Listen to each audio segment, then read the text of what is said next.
قام شكي في قام شكمي ولدي في الليل على دري ባለፉት 3 ወራት ተጠርጣሪና ተጎጂ ወገኖችን አንድ ላይ በማምጣት ለማየት ስንጥር ነበር። እንደምታውቁት ጉዳዩ በዘመናዊ ፍርድ ቤትም እልባት አላገኘም። እናም የኦሮሞ ገዳ ስርዓት አንድ ጉዳይ ሲከሰት ቁጭ ብሎ አይመለከተምና በሁለቱም ወገን በኩል ያለውን ሐሳብ ተቀብለን ስንመለከተው ነበር። ነገር ግን ጥረታችንን በአራተኛ ቀጠሮ የሟች አባት አቶ አዱኛ ዋቆ አፈረሱብን። በዚያም ተስፋ ቆርጠን ከመቀመጥ ይልቅ የቱለማና ወደ አቡልቱ መባገዳዎችን ከአዋቂ ሀገር ሽማግሌዎች ጋር ጨምረን ጉዳዩን በጥልቀት ስንመለከት ነበር። ዘመድ አዝማድና የአካባቢው አባ ቦኳ አውጥተን ብንጠረን ሽምግልናውን አልተቀበሉንም። እናም አሁን ተስፋ ቆርጠን ትተን ትናንት ማክሰኞ ጥረታችንን አቋርጠናል። አማቱማ ጅርቱ ተመኔ ብራካአቲ ትጀዳ እንታን ዲቴቱኒ አካሚና ከዱት አከባባ የሟች እውነት እንዲወጣ እኛውን እየጠየቅነው። በዚህም ሁለቱም ወገኖች ፈቃደኛ ሆነውልን ነበር። ግን እውነታው ከጫፍ ሲደርስልን ነው አቶ አዱኛ ጥረታችንን ያፈረሱብን። ስርዓቱ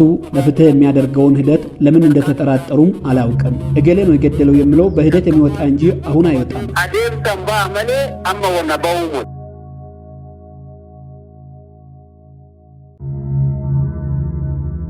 ዳዲሶ ተቆፋ ቢረቲ ኢላ ለዲተና ቱጋዋ ቃላፋባና ሙከነስ ጅራ ዳዲሶ ለማፋ ቢረቲ ሉካሉኮ ኢሳ ቀበቴ ስራሳ ቀበቴ ሲያቲ አታ ኢንተሊቲ nama kana wajjin jiraatte akka intala kana nama kana kenne akka imaanantu isa biratti gadde faahimata kana faahimata namni sun irbutti dhufne intalli sun harka ofiitiin too gamoota irraa kuftu haaramaan darbamtee kuftu namoota achi jirutu jira namicha shakkame maatiin ollatu jira ollaa kanaan irbuun kun akka ba'u gaafa bakkana geenyu irburratti gaafa abraffaa dhugaan kun ba'uudha irratti kan beellaman gaafa nagaatiiin harkaa jiru obboleettiin Andaalam achi turte Andaalam achi ture ollaan achi ture kun kakkuudhaan jecha kakkuu kakatee maatiin shakkamaa kunillee gara irbuutitti dhufee kakatee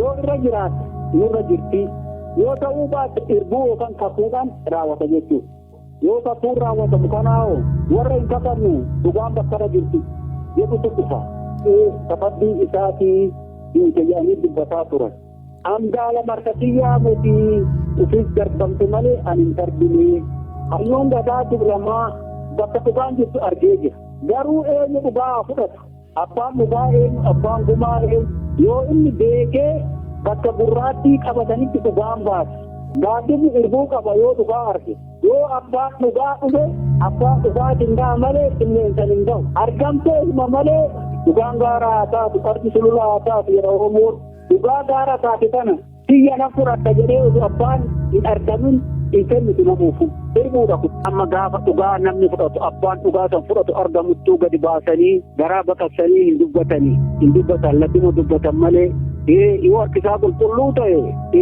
dhuguma bilisa hin ba'a yoo harkisaa qulqulluu ta'uu baate hin ba'u jalaa waan kana immoo akkan hojjenne immoo kan nu dhoowwe nama shakke nama ilmeen jalaa baddalamte kana jidduu kana jirra jechuudha namni tokko haga dhugaa jaarroleen nama kanarraa fuute jecha jaarroleen nama kanarraa fuute atin bilisa atin harki kee qulqulluudha jettee labsamtuutitti bilisa namni kun jennee wanti labsine hin jiru.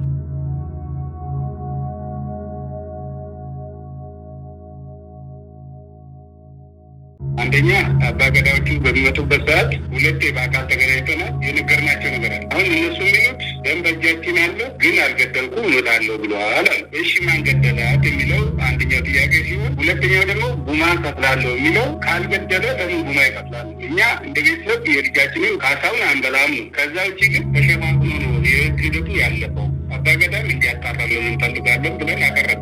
ወደኋላ ተመልሼ አጣርቼ መለሳለሁ አለ። ግን መሀላ ጥቅምት 12 ቀን እኔ እንደ ቤተሰብ ተነጋግረን መጀመሪያ የልጅቷን ጥቃት ሲያደርስባት የነበረው እንደገና ማን የገደላት የሚለው ተጣራ በኋላ መጨረሻ ነው መሀላ መለያያ ነው እንጂ የሚሆነው በዚህ አንስማማም የሚል ነው። ኦሮሞ ባህል ደም ገድያለሁ እስካላለ ድረስ እንዴት ነው ጉማ ለኛ የሚከፍለው? እንደውም አልገደለ በሆነ እኛ ጋር ደግሞ መፈለግ ነበረበት ማን የገደላት የሚለው። ግን አባገዳዎቹ እውነት አፈላልገናል፣ እውነቱን አፈላልገን አግኝተናል፣ አሁን እውነቱን የሚቀበለን ነው የጠፋ ነው የሚለው አይደለም። ማን ነው አቢዩስ ሲያረጋት የነበረው? አጣሩና መሀላን መጨረሻ ያሉት እንጂ ገና ሳንጀምር ወደ መሀላ የምንሄድ ከሆነ የውሸት እርቅ ነው። እኛ የአእምሮ ነጻነት ነው የምንፈልገው። ገደልኩ ብሎ ካመናችሁ እኛም እንቀበላለን። አንዴ ኦልሬዲ ሞታለች። አልገደልኩም የሚል ከሆነ ግን ካሳ ሊከፍልበት ምንም ምክንያት የለም። ይህንን ያላቸው መጣራት ያለበት ልጅቷ ነገ ለህግ ያገለግለኛል ብላ ጉዳቷን በሞባይል ገር አድርጋ ያስቀመጠችው ማንም አላየበት ሊቀር ይችላል። በእግዚአብሔር ሰጠን።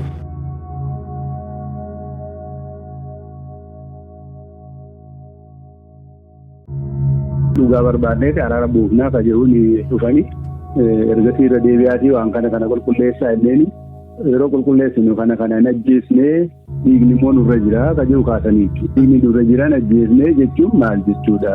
Hin ajjeefne yoo ta'e irbuu maaliif barbaachise? Irbuun guyyaan qabamee booda maatiin illee irratti waliin gallee maatiin irratti waliin galee maatii hojii mari'attee isinii deebisan jiru maatii hojii mari'annee hin ta'uu kajehu ka maatiinis kaasee waan qulqullaa'uu qabu immoo tokko lamannee simmeessu. Maatiin hojii galaa turan obboleettiin jirti, hojjettuun jirti. Isaan qabamanii hin to'atamne. Hojii jiraa isuma qofaa shakkamaa jedhanii qabuun mataansaa rakkoo mataasaa danda'ee qaba. Ammas misiyoo fuula namni akkana godhe, fuula ishee namni akkana godhe kun heerris hin gaafanne. Kana ton qulqulleessiin eenyutu godhe hin ajjeesne yoo jedhe eenyu ka fuula ishee akkana godhe. Akka kun qulqullaa'uu qabaa ka jedhu itti kennine jechuudha. Yeroo duute jedhan jechuun fuulli fayyaa qaba. Mataa duuba kana xiqqoo akka madaa qaba. Dhahicha waayii qaba malee namni fooqi shanaffaarra fuudhee ni faca'a. Kanaaf dubbichi qulqullummaan qabu gar tokkotti loogii akka hin taaneef kana qulqulleeffataanaan uf deebi'een if laalaa jedhanii deemanni biraa jechuudha. Abbaan gadaa. Hin ajjeesnecha erbuu gama tokkoon immoo dhiigni nurra jecha wal dha'u jira. Kun hangaluu qulqullaa'utti sun hin ta'uu kajehu nuti waan jennee jechuudha. Bira dhaabbanne. Bumaa fudhadhaa jedhanii bumaa maaliif fudhannaa yoo ajjeesee jee kallattiin fuuldura baakotta. Oon ajjeesnee bumaa maal nu kafalaa inni. Hin ajjeesne ni kakadhachaa bumaan hin kafalaan waan walitti hin deemne jechuudha. Dhugaan jiru kana. Kanaaf nuti san hin qeeballee gama seeraatiinis dhiibbaan garaagaraa nima jira. Ka seeraatiin eegnu waan isin jennu nuti itti miirra yoo ajjeesee jee tayyee guyyaa qabaati wal arguu dandeenya. Fuuldura bee ajjeesee roo. Hin ajjeesne itti jenna adda galuudha malee waan biraan jiru nuti rabbi kennani.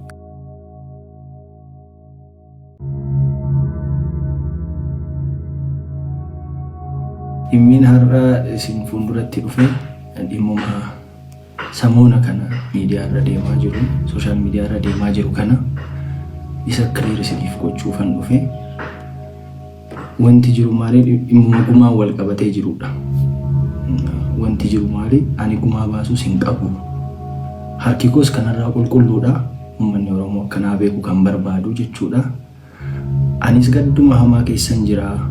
Gadda kiyyayyuu seeraan gaddachuu hin dandeenye. Wanta natti gale kana seeraan gadda kiyya taa'ee gaddachuu hin dandeenye. Mana hidhaan ture achii hoon bahummoo kun waanuma hamaa keessa akkasumatti tufuufiinsaan jira. Wanti nani ishiitti balleesse yookaan ishii miidhe hin qabu. Wanti gumaan baasus hin jiru.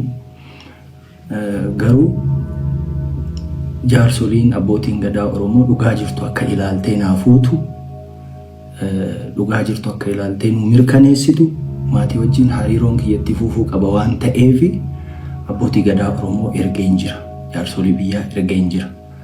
Kan inaan ergee fi akka isaan anaaf yookaan nama kanan biraatiif dubbatan otoo hin taane anis dhugaan qabaa haadha manaa kiyyaan dhabee dhugaa jirtu naa laalaa, dhugaa jirtu nuu ilaalaa jedhee tanan jaarsolii Oromoo, abbaa gadaa Oromoo erge.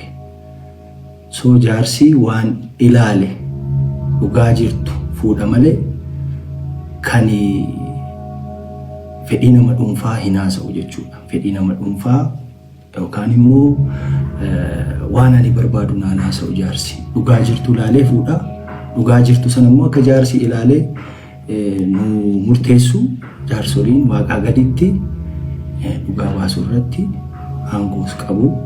Rabbis kan jaallatu dhugaan immoo ilmoo waaqaati. Ani kan maafan jaarsa erge. Gaanaaf qannooni hariiroo jaalalaa baay'ee gaarii qabna turre. Garuu dipireeshinii ni qabdi turte qannoon. Dipireeshiniin isiin qabdu tarii mana keessa oolurraa maddaa'ee jedhee waan yaadee fi hojii CRBTs hojii entertainmentis banee tanan itti kenni akka waliin hojjennuuf jechuudha.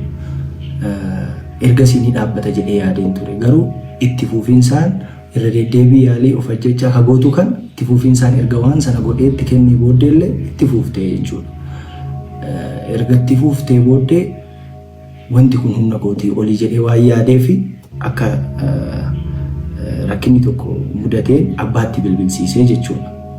Abbaatti bilbilsiiseeti kanatu na mudatee kanarra rakkadhee ani jiraachuu dadhabee jettee abbaatti haasoftee jechuudha. Achaan irraa fuudhee abbaa akka cinqamtanii fi mitii garuu guyyaa gara guyyaatti dhukkacharti wanni kun furamuu qabaa yaada jedhu kaasee lammaallee waamee dubbiseen jira. Waan kana irraa furaa please lammaa jedhee tanan akka maatiitti ol gaatii waan kana irraa furaa jedhee lammaatti illee haasa'een jira. Ergasii deebii namni kennees waan sana irratti illee namni haasa'ees wal argees hin jiru. Waa'ee mashiillee namni natti kaasillee hin jiru. Liiban immoo argee jira. Al tokko kophaa oolchee obboleessi jechuudha. Obboleessi kannoo al tokko immoo ana wajjin oolchine. Kan nama oolchu waaqa. Garuu immoo otoo waa argitu hin callistu. So yaalii of ajjeesuu yeroo adda addaa hinuma gooti. Guyyaa wanti kun natti galees walumaan oolle. Hospitaalas waliin deemnee turre qorannoo daa'ima gochuuf bakka suuraa lidati ishii kanatti kaatu guyyaa dhaloota ishii kana kabajuuf itti kaatu sana sanumatu geesse. Achi yoo baatu naa bilbili jedhee tanan ijoollee argachuuf deeme ani jechuudha. Yeroodhaan hangalanaan jettee turte akkasitti naan gargar baatee jechuudha. So galgala immoo nagahuma turre jaalalaa fi yeroo gaarii dabarsaa turre obboleessattuu bilbilaa turte achi dingatuma bakka waa'ee oolmaa hoonani gaafadhu rakkina na amanuu qabdaa jetteetu bakka ceesumuu na biraa kaatee deemtee jechuudha. Hooxinnoo turtu na jalaa shakkeetuman ka'ee deeme kilaasota kaawwan keessa hin jirtu achi hoonchee godhu kichinii wantoodha qulfiidha cufaadha. Abaaboo wayiitu jira achirra dhaabbadhee ilaallaan maashinii uffatatti miicinu cinaa teessee akkasitti isa irratti hirkattee jookiidhaan saamunaa laargoo dhugaa turte. So maali kannoo jedhee kanan utaalee achirraan galee kana dura waadaa naa galtee turte waan akkasii hin godhu irra deebi'ee hin godhu jettee maatii fuuldurattis obboleessi kiyyaas akka gorsu itti himee jira. Hiriyyattiin isiis akka gorsitu itti himee jira. Waadaa yeroo adda addaatti naa galtee jirti garuu bakka waadaa sana waan naan eegnee fi yeroo sanaanis nama bakkaan jireenya akkasii jiraachuu hin danda'u. Irra deddeebii kana goota waan ta'eef jireenya akkasii jiraachuu hin danda'u. Maatii boru waamee gargar baanaan jedhee amma ijoolleen kaasa jedhee tanan biraa deemee jechuudha jookeechirra kaa'ee kichinirra kaa'ee. So ani barrii banuuf ani deemee barrii bira ga'u akkasii siyaa bal'attu jettee fiigdee achirraan utaalte. Ani bira ga'uullee hin dandeenye iyyuu qofa hin danda'e nan iyyee ijoolleen hin kaatee jechuudha. Wanti jiru wanti uumame kana ani qannoo koo humaa nan goonanii sababii itti miidhu tokkollee hin qabu. Akkuma isiniin jedhe waliin fiigee qabu dhiisi jechuu gorsuu akka ishiin jiraachuuf hamilee qabaattu wanta adda addaatiin deeggaruun ala wanti nan ishii godhe hin jiru. Wanti nan ishii godhe hin qabu. So harki kiyyammoo kanarraa qulqulluudha. Qulqulluu dhugaa dubbachuudhaaf jechuudha. Homaa ishiin gooneen dhugaan tiyya tana jaarsoliin illee tanuma naa ilaaltu. Dhugaan ilmoo waaqaati dhugaa arganii jaarsoliin hariiroo maatii wajjin qabu itti na hafuufsisanii jedhee tanan jaarsa erge malee wanti gumaa jedhamu wani gumaa kaffaluudhaaf miti ka jaarsa erge. Wanti gumaa jedhamu siin kaane. Gaaddisa qora gamaa gamanaa otoo hin gahiin ka gaaddisiyyuu diigame. So irbuunuu gaaddisa qoraa booddeedha jechuudha. Dabalataan illee guyyaa isheen boqottee kaasee hanga poolisiin to'annaa jala na oolchee qorannoota ragaa namaatis, ragaa barreeffamootaatis, ragaa mana yaalaatis, ragaa hedduu sassaabee ilaalee poolisiin illee diyaarii argatee ture. Diyaariin sun immoo every page waan hedduu haasa'aa ergasiin ilaalee maatiidhaaf illee anaaf illee hundumaaf illee dhaamsatu jira achirra diyaarii sanirra. Dhumarratti wanti nan jechuu barbaadu hoo dandeessanii dhugaa sirriitti gadi fageenyaan ilaalaati irra gahaati dhugaa beekaa. Hoo dadhabdan immoo jettee yookaan immoo seetee haasoftanii please hariiroo bormaatii wajjin nagaa ta'uu danda'u. Hin jeeqinaa hin diiginaa hin jedha. Isinis nagaan haa boqattu. Ekeraasis ciisan dhoowwinaan jedha jechuu kooti. Kanaafin immoo anis gara fuulduraa tasgabbaa'ee gadda kana keessaa ba'ee gaafii na gaafattan kamiifuu deebii kennuudhaaf qophiidha. Kana waan ta'eef kanatti na hubadhaa, ulfaadhaa, galatoomaa, jiraadhaa hin jedhu uummata keenya. Naa jiraadhaa.